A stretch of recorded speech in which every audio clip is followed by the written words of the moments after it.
लहरी माय ज्ञानेश्वरी ब्रह्म साम्राज्य दीपिका माय ज्ञानेश्वरी हरे कृष्ण कृष्ण कृष्ण हरे हरे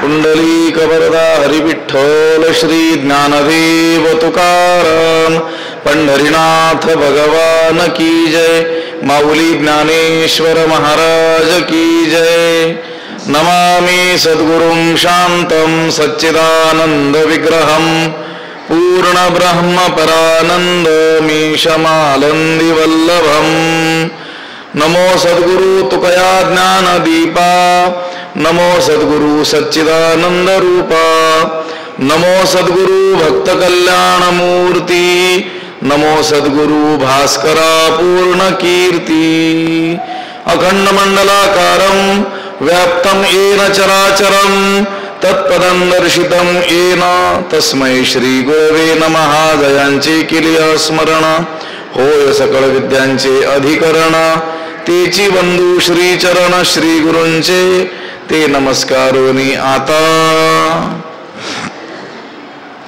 संन्यासस्तु महाबाहो दुःखमाप्तुम योगतः योगयुक्तो मुनिर्ब्रह्म नचिरेणाधिगच्छति ग्रंथराज ज्ञानेश्वरीच्या 5व्या अध्यायाचा विचार आपण करतो आहोत आणि या 5व्या अध्यायातील 6व्या क्रमांकाचा हा श्लोक आहे या श्लोकाचा अर्थ एकदा आपण पाहूयात महाबाहो अयोगतः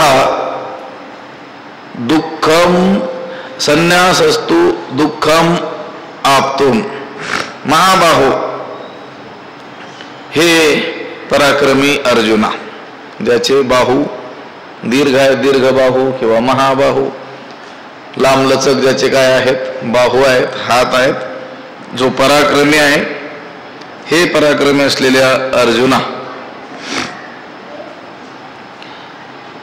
चित्तशुद्धी करणारा जो निष्काम कर्मयोग आहे त्या कर्मयोगाचं अनुष्ठान न करता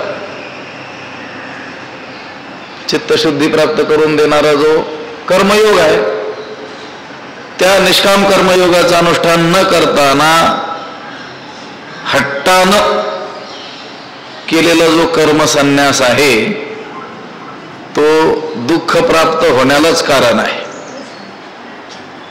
म्हणजे कर्मसन्यास हा ज्ञान मार्ग हा देखील कशाला कारण आहे दुःखालाच कारण आहे पण कधी निष्काम कर्मयोगाचं अनुष्ठान न करता हट्टानं केलेला कर्मसन्यास अजून कर्म त्यागाचा अधिकार प्राप्त झालेला नाही आहे अजून चित्तशुद्धी झालेली नाही आहे मलदोष चित्तातील निवृत्त झालेला नाही आहे अजून कर्म करण्याचीच काय आहे आवश्यकता आहे असं असताना त्या कर्मयोगाचं अनुष्ठान न करताना हट्टानं दुराग्रहानं काय केलं कर्मसन्यास केलं तो दुःख प्राप्त होण्याला काय आहे कारण आहे निष्काम कर्मयोग युक्त होऊन कर्मसन्यास करणारा मुनी अचिरेण लवकरच विनाविलंबेन ब्रह्म अधिगच्छति ब्रह्माला प्राप्त करतो मोक्षाला काय होतो तो प्राप्त होतो ब्रह्म त्याला प्राप्त होतो कसा निष्काम कर्मयोग युक्त होऊन मग कर्मसन्यास करणारा मुनी तो काय करतो ब्रह्माला प्राप्त होतो असा या श्लोकाचा अर्थ आहे म्हणजे कर्म संन्यास किंवा ज्ञान योग मोक्ष प्राप्त करून देईल पण अगोदर निष्काम कर्मयोगाचं काय घडलं असेल अनुष्ठान घडलं असेल तर क्रम आहे की नाही, क्रमानेच जावं लागेल की नाही. चित्तशुद्धी कर्माच्या द्वारे झालेली असेल तर ज्ञान मार्ग मोक्षाला काय करून देईल, प्राप्त करून देईल. ज्ञानोबराय म्हणतात की नाही, तैसे मोक्ष देईल ज्ञान एथ कीर नाही आन, परी तेची थारे ऐसे मन शुद्ध होवावे. इथं मोक्ष देईल ज्ञान, ज्ञान मोक्ष प्राप्त करून देईल यात कोणत्याही प्रकारचा संशय नाही. इथं कीर नाही आन, या ज्ञान मार्ग मोक्षाला प्राप्त करून देईल यामध्ये कोणत्याही प्रकारचा संशय नाही, अन्यथा नाही आहे, हे खरंच आहे. पण त्याची थारे ऐसे मन शुद्ध व्हावे. जर तुमचं मन काय असेल, शुद्ध असेल, मनातील दोष निवृत्त झालेले असतील, अंतःकरण शुद्धी झालेली असेल तर ज्ञान मोक्ष प्राप्त करून देईल. याचाच अर्थ त्या ज्ञानाचं अनुष्ठान करण्याच्या अगोदर चित्तशुद्धी झालेली असली पाहिजे. आणि ती चित्तशुद्धी कशाने होते, ती मनशुद्धी अंतःकरण शुद्धी कशाने होते, कर्माने होते. चित्तस्य शुद्धये कर्म, कर्म हे चित्तशुद्धीसाठी काय आहे, उपयोगी आहे. कालच ओबी सांगितली, अनेक वेळेस आपण ज्ञानोबरायांच्या त्या ओबीचा उच्चार करतो, विचार करत असतो.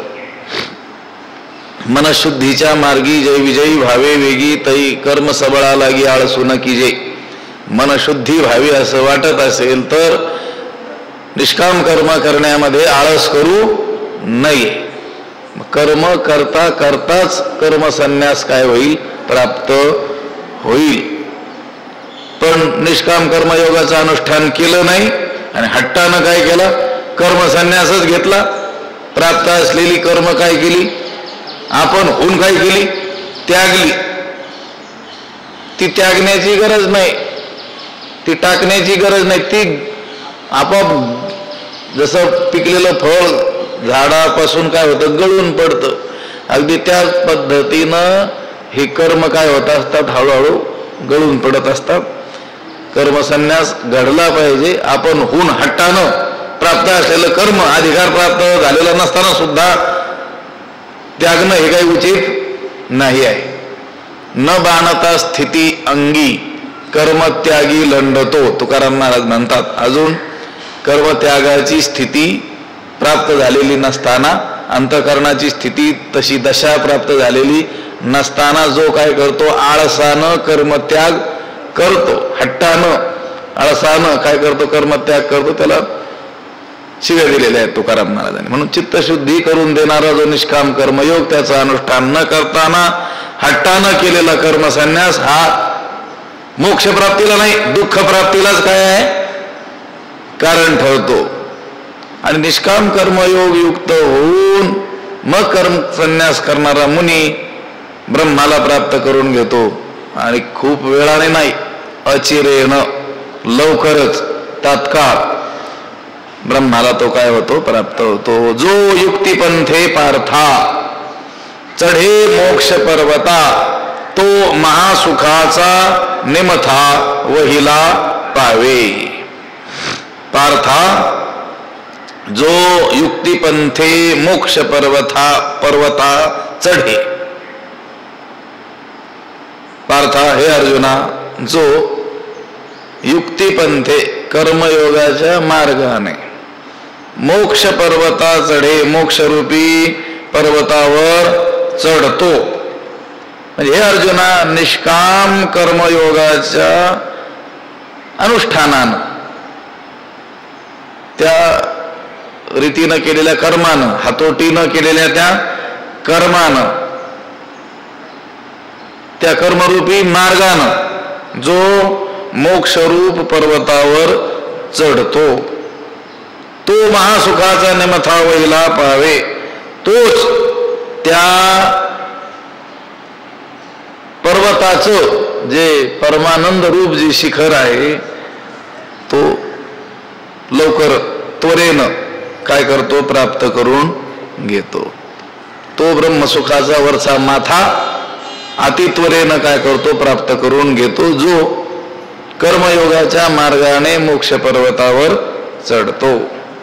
हे बा उचित कर्म निष्कामतेनं आणि अहंकार रहित होऊन जर केले तर ते तशी कर्म करणं, याला कर्माची काय म्हणतात, युक्ती म्हणतात. कर्म करायचं पण त्या कर्माचा लेप लागू द्यायचा नाही, उलट तेच कर्म कर्मबंधनातून सोडण्याला कारण ठरतील अशा रीतीने करायचे. कर्मबंधन जे होतं ते कर्मानंच होतं आणि कर्मातून मुक्तता होती ती कर्मानेच होते. अहंकार युक्त होऊन जर कर्म केलं तर ते कर्म बंधनाला कारण ठरतं आणि तेच कर्म अहंकार रहित होऊन कर्तृत्वाभिमान शून्य होऊन जर केलं तर कर्मबंधनातून सुटण्याला कारण ठरतं.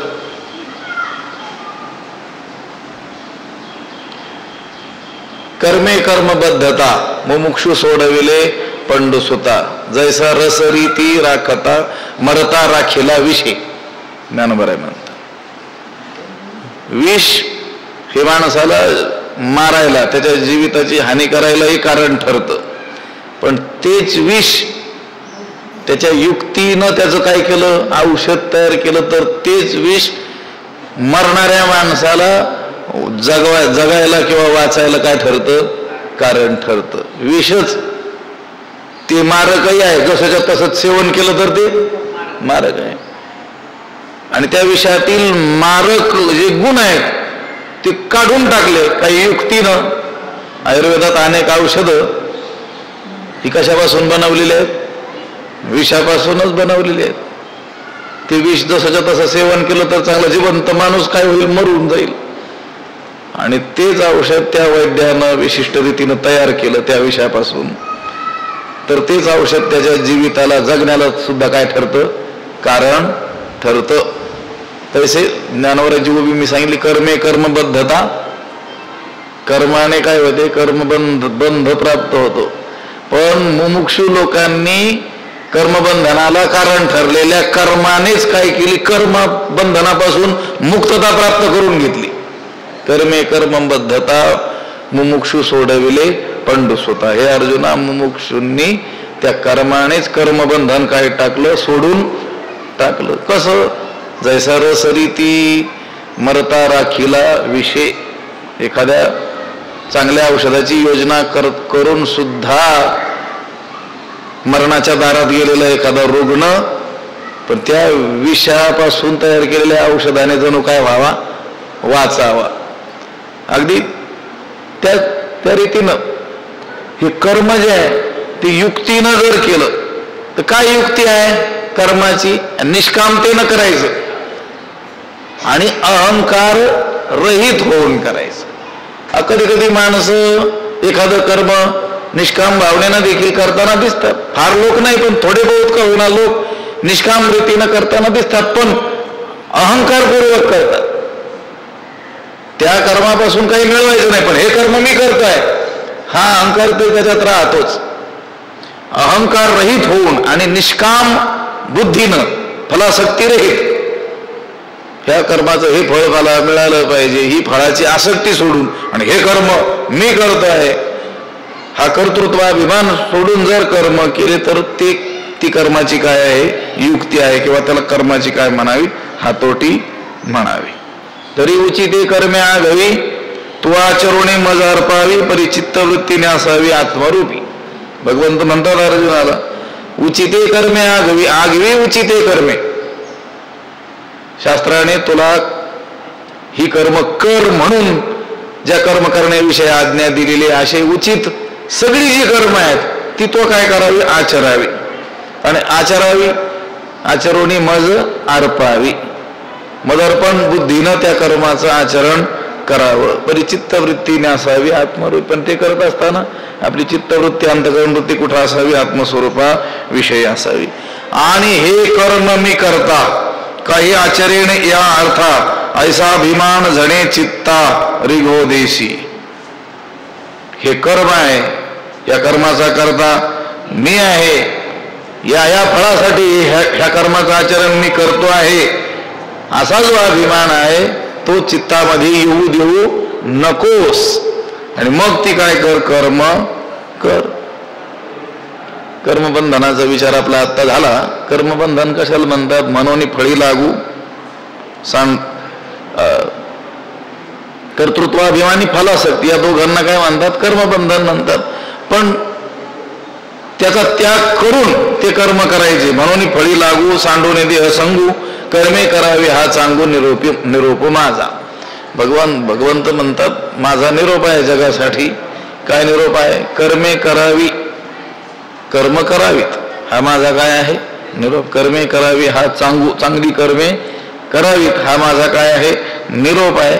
पण ती करत असताना म्हणून फळी लागू, फलासक्ती सूड, सांडोनी देह संगू, सांडोनी फळी लागू, सांडोनी कर्मे करावी हा सांगू निरोप माझा.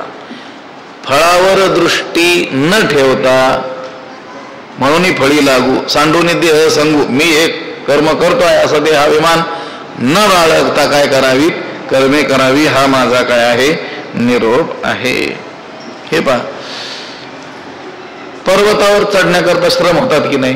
डोंगरावर पर्वतावर वर चढायचं असेल तर काय होतात? श्रम होतात. अगदी त्याचप्रमाणे मोक्षप्राप्तीसाठी सुद्धा काय पडतात? श्रम पडतात. म्हणून इथं मोक्ष पर्वत हा शब्द वापरलेला आहे. हा जो साधक आहे हा त्या मोक्ष पर्वतावर चढतो, पण युक्तिपंथे, युक्तीच्या मार्गाने चढतो. आता पर्वत आहे, पर्वतावर चढायचं. आपण अनेक लोक गेलेलो आहोत, त्यातील एखाद्याला त्या पर्वतावर चढण्याचा जो मार्ग आहे तो ठाऊक असेल तर त्याला आपले इतके श्रम पडणार नाहीत. ज्याला तो मार्ग ठाऊक नाही त्या पर्वतावर चढण्याचा, त्याच्यापेक्षा ज्याला त्या वाटा ठाऊक आहेत तो युक्तीनं त्या पर्वतावर काय होऊ शकतो? चढू शकतो. तसं मोक्षरूपी पर्वतावर चढण्याकरिता हा साधक कोणत्या मार्गाने? युक्तिपंथे, निष्काम कर्मयोग रूपी जो मार्ग आहे त्या मार्गाने या मोक्ष पर्वतावर चढतो. आणि महासुखाचा निमथा वहिला पावे. आणि महासुख म्हणजे ब्रह्मसुख. सगळ्यात मोठं सुख म्हणजे ब्रह्मसुख. देशे काळे वेदानुवादा, ज्या सुखाची न करवे मर्यादा, त्या सुखाची सुखसंपदा मदभक्त सदा भोगिती. भागवतामध्ये भगवंत म्हणतात की नाही, माझे भक्त ते सुख सतत उपभोगतात, त्या सुखाची सुखसंपदा मदभक्त सदा भोगिती. पण कोणत्या सुखाची? देशे काळे वेदानुवादा, ज्या सुखाची न करवे मर्यादा. एवढं मोठं सुख की ज्या सुखाला काही नाही आहे, मर्यादा नाही आहे, मर्यादा रहित अमर्याद असं सुख म्हणजे महासुख, म्हणजे ब्रह्मसुख, परमात्मा सुख. त्या ब्रह्मसुखाचा वरचा माथा हात चढतो, प्राप्त करून घेतो. आणि कसा? वहिला पावे, अतित्वरेनं, वेगानं, या युक्तिपंथानं तो मोक्ष पर्वत चढतो आणि त्या पर्वताचा वरचा जो माथा आहे त्या माथ्याला प्राप्त करून घेतो. ब्रह्मसुखाचा वरचा माथा अतित्वरेनं प्राप्त करून घेतो. जो तो महासुखाचा निमथा वहिला पावे, वरचा माथा काय करतो? अतित्वरेनं प्राप्त करून घेतो. पण त्याहून वेगळा जो आहे, ज्याला ही युक्ती ठाऊक नाही आहे, निष्काम कर्मयोगाचं अनुष्ठान जो करत नाही आहे, त्या मार्गाने मोक्षरूपी पर्वतावर जो चढत नाही आहे, उलट काय करतोय? ते निष्काम कर्मयोगाचं अनुष्ठान न करता त्याचा काय करतोय? त्याग करू पाहतोय. अजून तर चित्तशुद्धी झालेली नाही आहे, अंतःकरणातील दोष दूर झालेले नाही आहेत, त्याने अजून कर्म केलं पाहिजे अशी अवस्था आहे. अशा अवस्थेमध्ये जो काय करतोय? कर्मयोगाचा काय करतो? त्याग करतो. त्याची काय स्थिती होते? दोघांची स्थिती सांगितली इथं.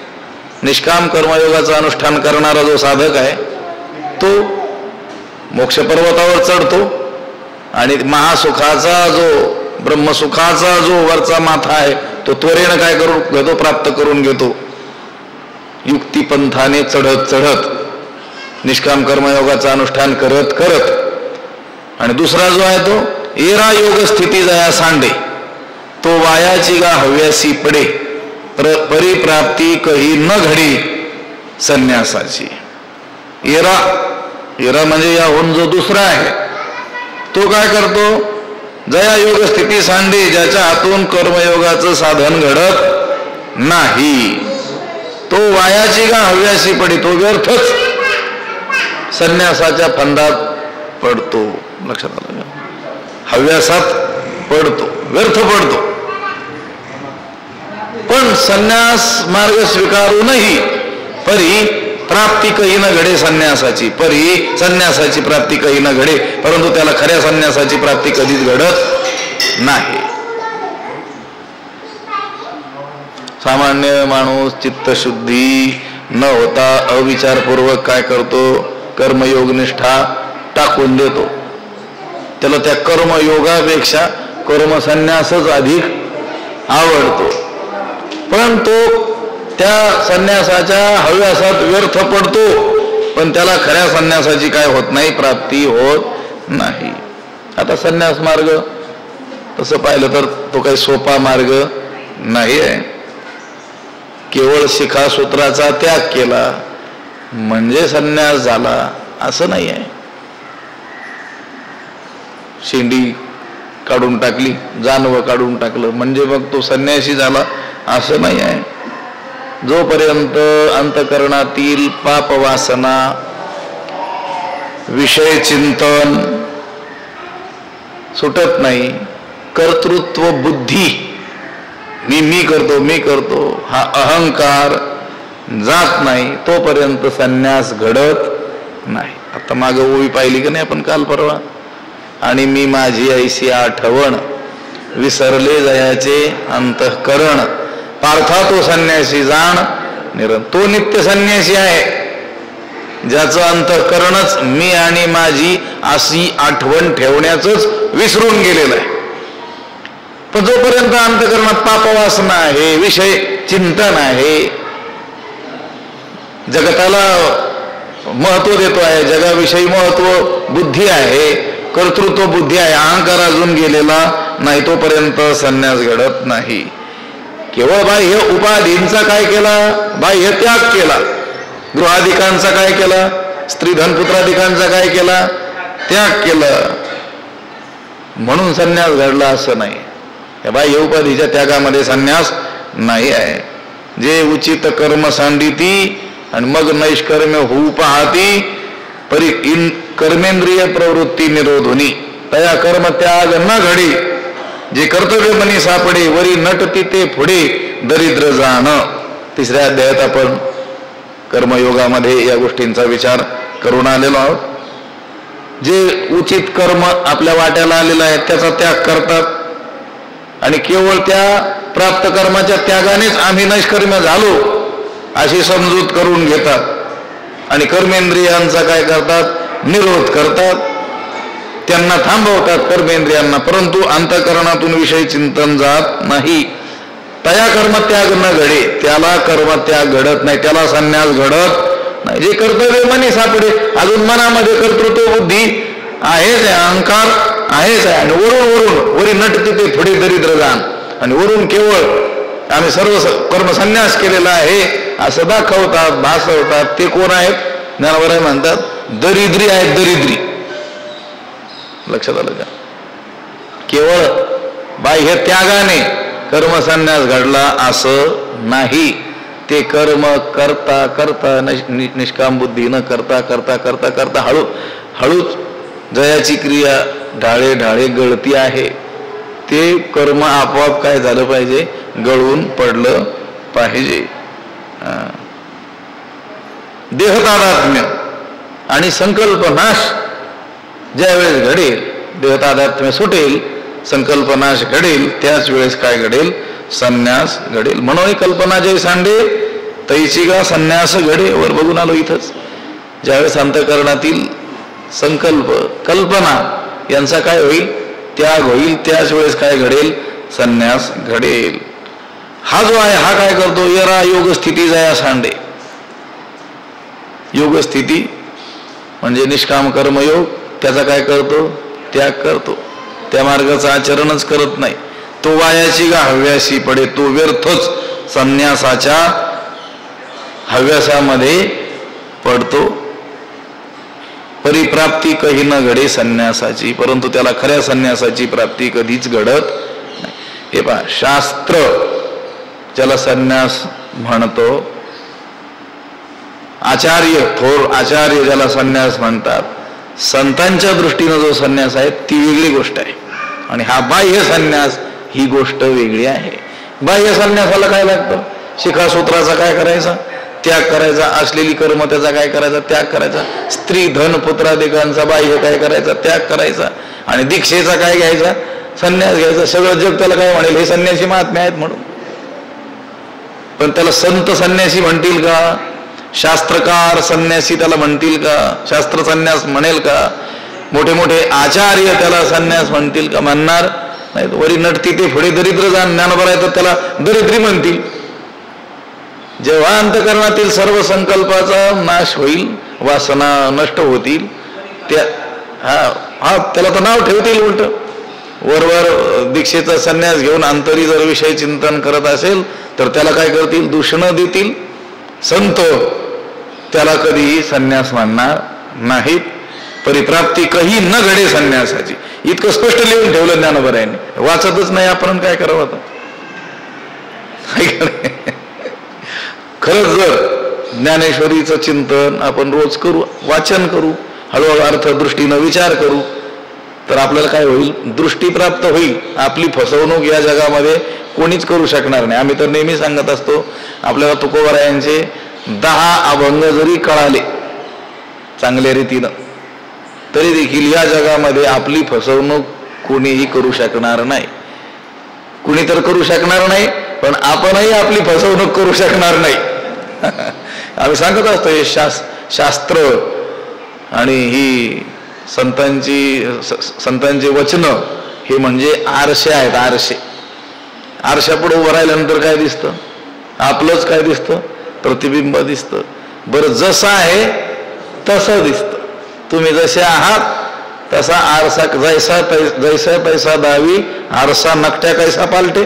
तुकोबाराय म्हणतात, जे जसं आहे त्याचं तसं प्रतिबिंब आरसा दाखवतो. एखादा नकटा आहे म्हणून तो आरसा म्हणत नाही याने मला विकत आणलेला आहे, याचं नकट प्रतिबिंब कसं काय दाखवू म्हणून याला राग वगैरे येईल. नाही, आरसा जसंच्या तसं प्रतिबिंब आपल्याला दाखवतो. तसं शास्त्र, ही संत वचन, हे सद्ग्रंथ आपली प्रतिबिंब काय करत असतात? आपल्याला दाखवत, स्पष्ट दाखवत असतात. त्यामुळं फसवणुकीचा काहीच संबंध नाही. लोकही आपल्याला फसवू शकत नाही आणि आपणही आपली चुकीची समजूत करून घेऊ शकत नाही. आपण कोणत्या स्थितीत आहोत हे जशाचं तसं कोण दाखवतील? हे संत किंवा शास्त्रवचन आपल्याला दाखवतील. येरा योग स्थिती जया सांडे, जो कोणी चित्तशुद्धी न होताच अविचारपूर्वक ही कर्मयोग निष्ठा टाकून देतो, त्याच्यात आपण जरी असलो तरी आपल्याबद्दलही तेच बोललं जाईल. येरा योग स्थिती जया सांडे, तो वायाची गा हव्यासी पडे. तो व्यर्थच या संन्यासाच्या हव्यासामध्ये पडलेला आहे. परिप्राप्ती काही न घडे संन्यासाची, परंतु त्याला खऱ्या संन्यासाची प्राप्ती कधीच घडत नाही. पुंडलिक वरदा हरिविठ्ठल. श्री ज्ञानदेव तुकाराम पंढरीनाथ भगवान की जय. माऊली ज्ञानेश्वर महाराज की जय. विठ्ठल विठ्ठल विठ्ठल. आता विश्वात्मके देवी येणे वाग्यज्ञे तोषावे, तोषोनी मज द्यावे पसायदान हे. जे खळांची व्यंकटी सांडो, तया सत्कर्मी रती वाढो. भूता परस्परे पडो, मैत्र जीवांचे दुरितांचे तिमिर जावो. विश्व स्वधर्म सूर्ये पाहो, जो जे वांछील तो तेला हो. प्राणीजात वर्षत सकळ मंगळी, ईश्वर निष्ठांची मांदियाळी.